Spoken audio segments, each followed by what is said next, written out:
Hello, Steve Arts 89. Well, I'm continuing on my gay movie marathon, and I was trying to watch everything alphabetical, and then I started to do things chronological, but some films just ended up being pushed to the end.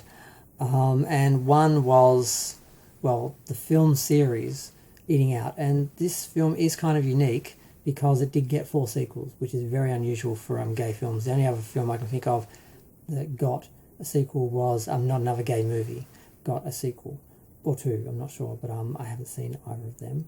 But this one, Eating Out, it's a very crass little romantic comedy, if you can call it that.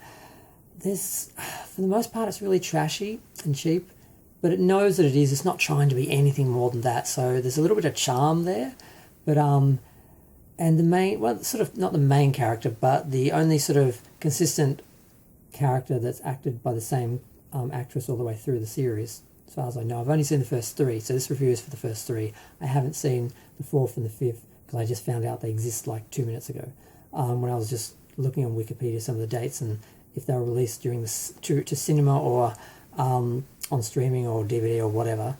I noticed there is actually two more films that I realised that I haven't seen.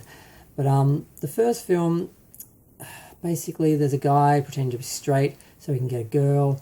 It's fairly basic, but one of the girls in it is a highly sexed girl who ends up with gay men all the time, and she's a bit obsessed with them, and it's kind of weird. It almost becomes like a fetish within the series, but she's highly sexed, and she really does a good job with this character. The actress playing this character, she really is over the top and ridiculous, but has a lot of funny lines, and she's the only sort of consistent thing through the first three films, really, because the first two actors, one is incredibly hot, and that's part of the story, is that he the guy he's interested in can't believe he's trying to chase him, and it's like, he's too hot for me, but they eventually end up together at the end of the film. Now the second film they break up because the less attractive gay can't handle having the hot boyfriend, and then they end up infiltrating a anti-gay group, and they eventually set up the guy who's leading it, who of course is an internally hating homophobic person who, of course, he is gay,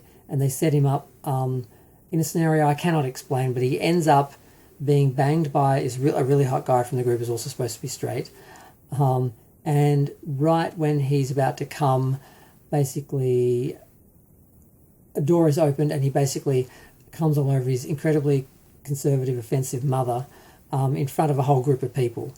And it's just hilarious and horrific and gross, and a lot of the film works on that level. The whole film series works on that level, but a lot of it is just sort of trashy and lame, but it kind of knows it, like I said, so it's kind of having fun with that. And where, trashy versus being self-aware starts and ends, I'm not really sure with these films. Now the third film, the original actor, because the second film had the two actors from the first film played by different actors, the two characters. The third film, one of the actors come back. He was the straight guy who was dating the nympho girl for a while, and they actually get back together in this film after breaking up in the first film. And he's really hot. He's naked for a lot of the film. There's a lot of sex, but we don't really see it. A lot of it's just out of the frame and stuff like that, but it's sort of very much there and talked about, and it could be a guilty pleasure if it was just a little bit better, but just the delivery of some of the lines from the main sort of girl kind of makes it work for me. So I did kind of enjoy it, but I don't think I'd watch it again. I'm a little bit ashamed of myself for enjoying it, but yeah, so what can I say? I did. Now the film series itself, the first couple of films went to cinemas. The first film made $150,000 on a $50,000 budget. The second film made $37,000. There's no budget, no box office, sorry, for the third film. And the fourth and fifth ones, one got a cinema release, and everyone got more of a streaming DVD, straight to direct to DVD sort of release. And the five films that were released in the series were Eating Out is the original from 2004. Eating Out 2 Sloppy Seconds is 2006. Eating Out All You Can Eat was the final one that I watched from 2009, and then the other two from 2011, Eating Out Drama Camp and Eating Out The Open Weekend. I still haven't seen. I guess I'll watch them, I guess. I don't know how much of a through line there will be with any of the characters or story, but just the fact they got four sequels and 5 films out of this is kind of remarkable and worth mentioning and worth a review all in itself. So yeah, it's got hot actors, interesting characters, kind of entertaining, but overall very sort of cringe and trashy, but really self-aware of it, so it kind of pulls it off almost. I'm not sure.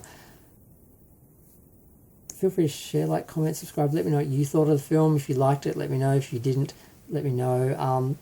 I would watch it just for the sake of it, because if you like it, but yeah, it's just on the edge for me. But I'm gonna go. Bye.